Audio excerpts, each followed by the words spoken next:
We are officially 2 weeks away from Christmas, which I am still having a hard time wrapping my mind around.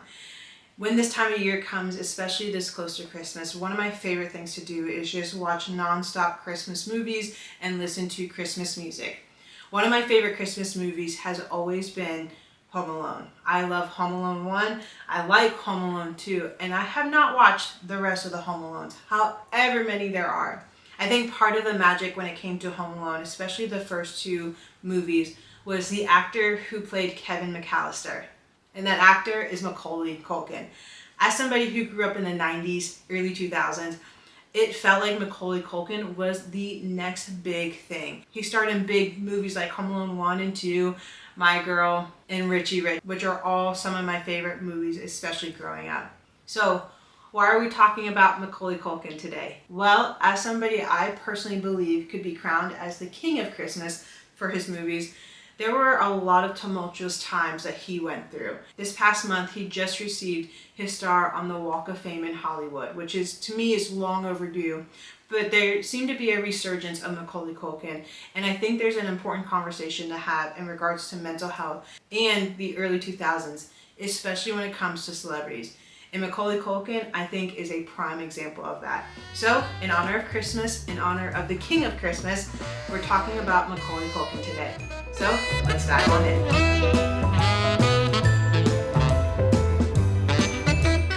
On August 26, 1980, in New York City, Macaulay Culkin was born. He was born to Patricia Brentrup, which I think I'm saying her name right, and Kit Culkin. Now, Patricia and Kit were actually never married, but they were together for a long time, and they had 7 kids together.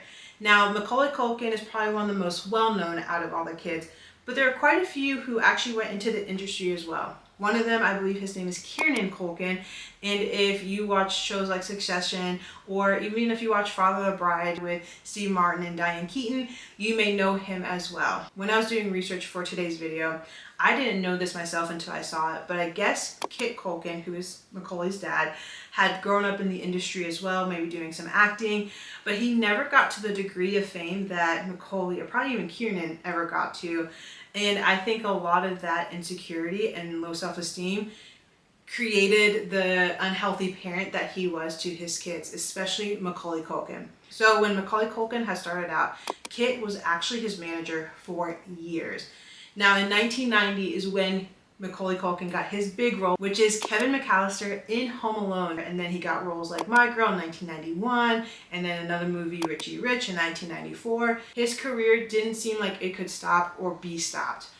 However, when it came to Kit Culkin, who was his manager, there was a lot of talk about how unruly he was, how just he was so selfish in the negotiations, not necessarily for Macaulay, but for himself personally, and how unreasonable and how unlikable he was. There's even some interviews where Macaulay Culkin had talked about how his relationship with his dad was really troubled due to what he believed was the fact that he became far bigger than his dad ever could be. You see, from an early age, there seemed to be a lot of pressure, especially on Macaulay Culkin, to make it big and to financially provide, really for the dad, not even just for the family, but for the dad. I think financial provision for the dad fed his ego in a way to where it's like, okay, I couldn't make it big as a kid myself, so I'm going to make my kids big, and that will be my complete identity. When I was reading more and more about Kit Culkin and his dynamics, it reminded me of what's known as a narcissistic parent. Now, I'll do a whole nother video on narcissistic parents because I do think that's something that's coming up more and more and that needs to be part of a conversation.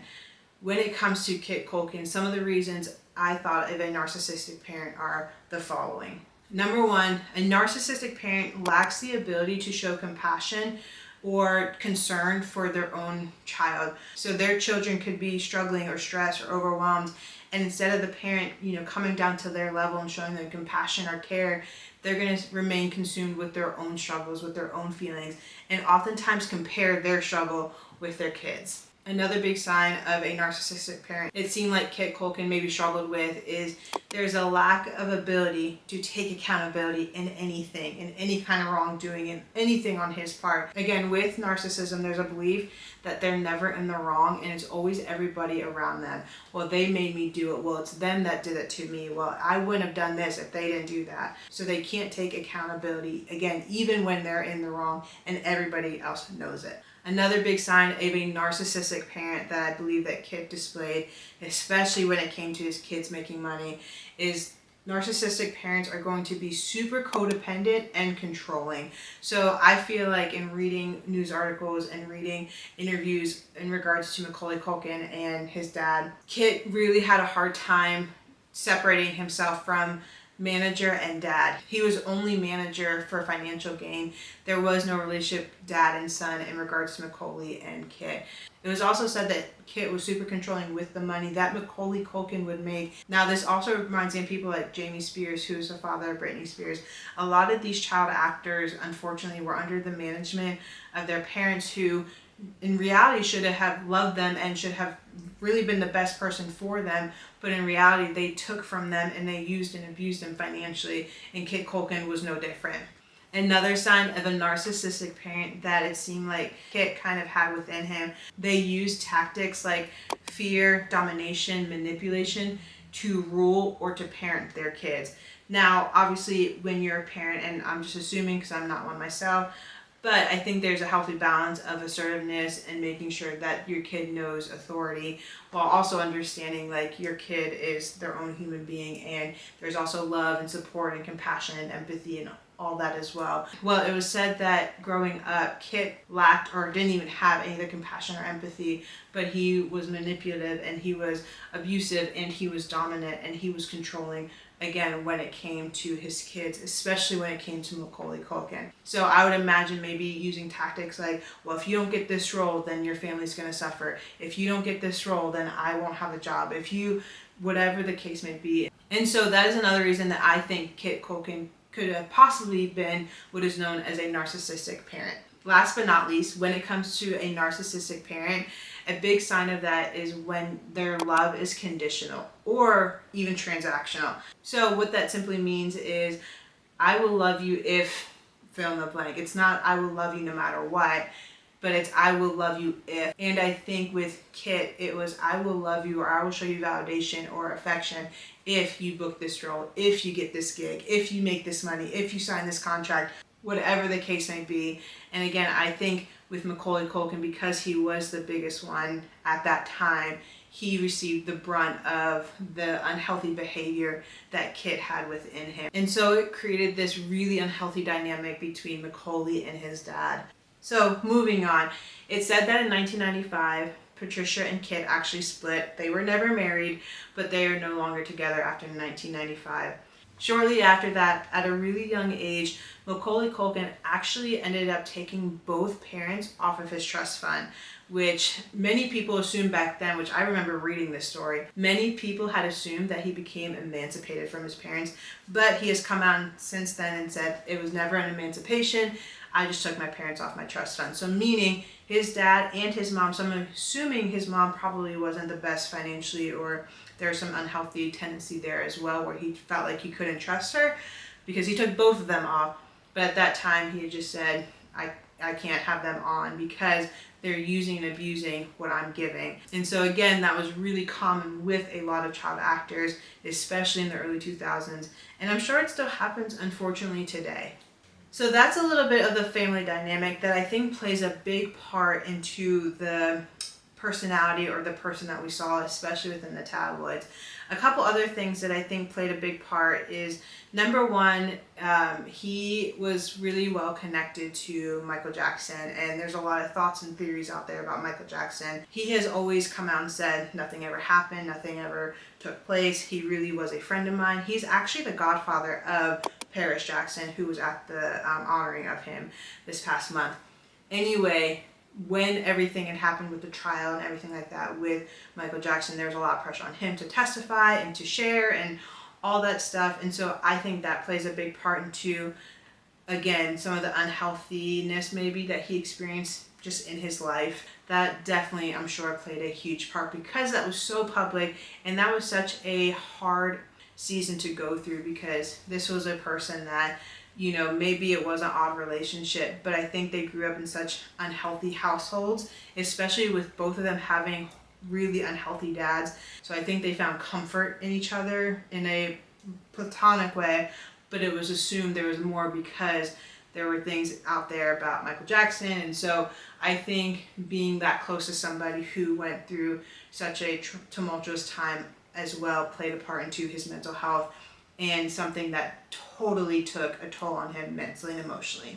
In the early 2000s, it seemed like Macaulay Culkin had fallen off the face of the earth, or that he wasn't acting much.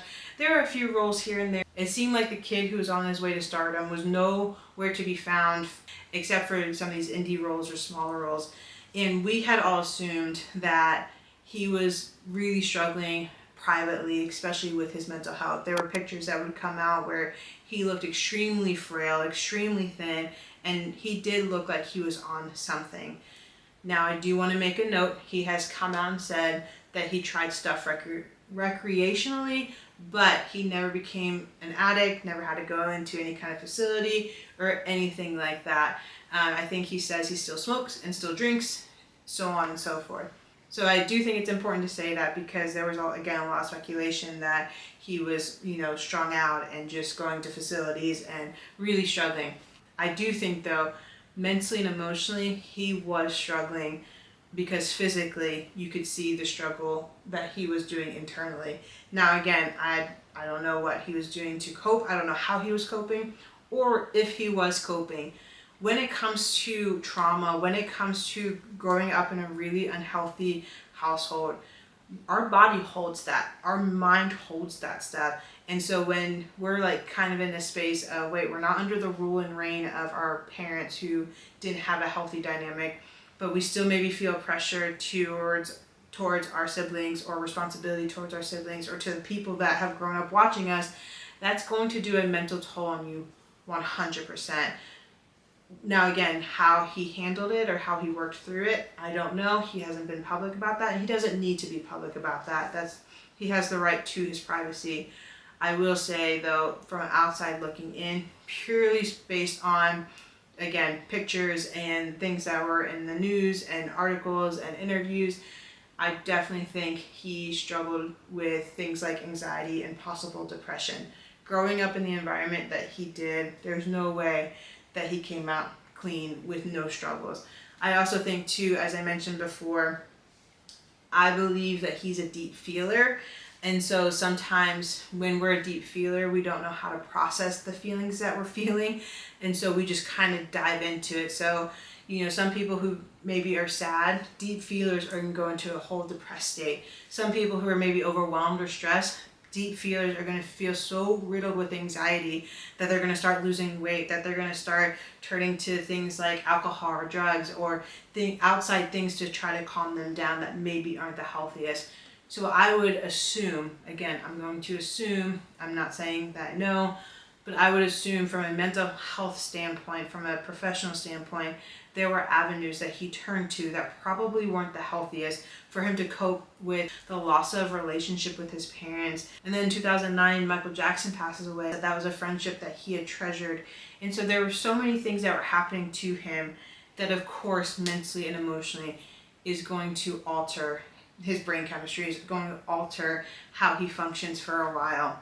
I also think, too, relationally, when it came to people that he dated or was in relationship with, that played a huge part into his mental health as well. When we come into a relationship with somebody, it's a partnership. And sometimes people keep us stuck in our sickness, or they aid us back to health. So it was said that in 1998, which he was 18 at the time, he actually ended up marrying somebody from high school, his high school sweetheart.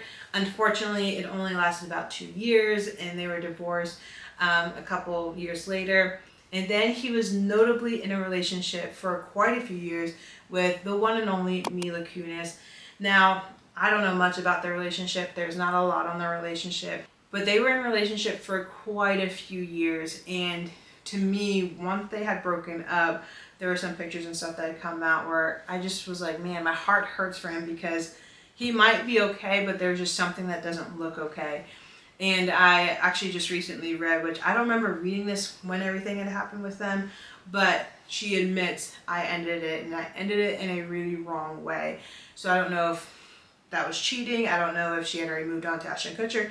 I don't know the scenario, and I don't need to. But when we go through heartbreak, where maybe you had expectations and they have fallen short every time, and you're in a relationship for years, and then it seems that maybe the one in his mind, or somebody that he obviously cared about, breaks it off in such a harsh way, that can set us back into old mindsets. That can set us back into places that maybe we haven't fully healed from. And it can reveal scars that we had just put a band-aid on instead of really addressed and taken care of. So Macaulay and Mila had dated from 2002 to 2010. Then it said in 2013 he met a singer-songwriter who he dated from 2013 to 2017. And then in 2017 he meets Brenda Song. It was said that they had met on a movie set. They were working on a movie together, and they're honestly both childhood actors and actresses. Brenda Song grew up, I feel like, on the Disney Channel. She is so underrated. I love Brenda Song. I want to talk about the importance of Brenda Song in this journey. Now, again, outside looking in, so with that preface in mind, it seems like he looks healthier than he has ever been, because I think, like I said before, when it comes to relationships, there are people who are going to keep us or encourage us in the sickness, and then there are going to be people who are going to challenge us into health. And I feel like in his situation, outside looking in, Brenda has been somebody that's challenged him to health, whether it's gone to therapy, whether it's just given him a reason to live and a sense of purpose, whether it's, just sat with him in anxious moments instead of, try to describe it away or invalidate it, whether it's sat with him in moments of, deep feelings and met him there instead of judged him where he was at. When they were doing the Star, there's obviously a lot of videos and paparazzi there. And there's one video where Brenda Song is standing and Macaulay Culkin's here, Brenda's here, and she just starts to rub his arms, and you can feel him his whole body relax, which is such a unique experience, because when somebody struggles with anxiety, when somebody struggles with depression, big crowds or a resurgence, I'm sure, especially at that height, can feel really overwhelming. And by her just rubbing and smiling and looking at him, and I'm sure saying reassuring things to him, you could literally see his body just melt into a peace and a calmness. And so it just really comforted my therapist's heart watching somebody do something so simple that is so powerful, which is physical touch and rubbing. And it just helps somebody who probably struggles with things like anxiety and depression and possibly even PTSD. I don't even know. But to see her respond in such a loving and caring way, because again, if we remember talking about Kit and his father, who should have maybe responded in a loving, caring way, it was probably met with judgment or frustration or anger or manipulation or just a really mean spirit. And so to meet somebody who has a kind spirit, who again will sit with you where you're at, or who again will challenge you on how to be the healthiest and best version of yourself, what an amazing gift that is. I have loved watching Macaulay Culkin kind of grow into himself. I loved watching and reading about him receiving his long overdue star on the Hollywood Walk of Fame. I don't know what's in the future for Macaulay Culkin. I don't know, if he will make a big comeback. I hope he knows that he has brought so many people joy. I hope he knows that he has brought so many people just a sense of comfort, especially around this time of year. And I hope that he is continuing to become healthy and whole from the inside out. I love seeing him in a seemingly healthy relationship, a seemingly healthy place in life. As somebody who loves all things Christmas movies, I would not be mad if they came out with another version of Home Alone where he's the dad and maybe he misses or loses one of his kids. I think that could be a hit. But I'm so glad that you guys tuned in. I'm so glad that you guys watched. Let me know if you're a Home Alone fan. I want to hear from you guys as well. Remember, if you guys are interested in all things mental health, pop culture, therapy, faith, I would love for you to go ahead, hit that subscribe button, hit that like button, and turn on your notifications. That way you're notified when brand new videos are out and ready for you to watch. Be sure to tune in next week for a brand new video. Until next time, guys.